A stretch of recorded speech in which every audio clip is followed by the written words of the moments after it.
Hi guys, welcome to my channel. For today's video, magluluto po tayo ngayon ng adobong atay ng manok. Let's go guys!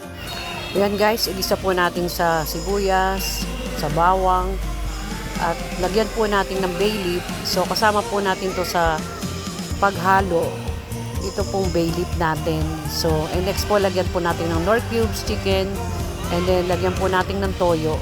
So mga dalawa pong takal na toyo is pwede na po yan. So, yan po, mamimili po kayo kung gusto nyo po ng durog o kung gusto nyo po is pino na paminta. Pwede naman po para may twist po pagka kinakagat. So, ang next po, lalagyan po natin ng tomato paste. Yan po, para medyo manamis-namis po ang ating gagawing adobo.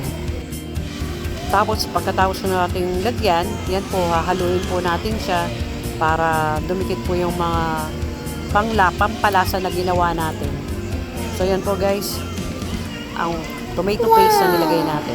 So yan po, hahaluin na po natin para po maluto na po siya. So hintayin po natin siyang kumulo. At lalagyan po natin siya ng suka. So lagyan po natin mga dalawa ulit na takal po siya. So yan, pakukuluin na po natin. So yan na po guys. Papakuluan nyo po, pwede din nyo po siyang lagyan ng ceiling green kung gusto nyo. So yan na po, pag kumulo po yan, luto na po yan, masarap po yan. Yan po ang adobong atay ng manok, nakakaiba. So let's go guys, pagpakulo nito, pwede na po natin kainin. Thanks for watching guys.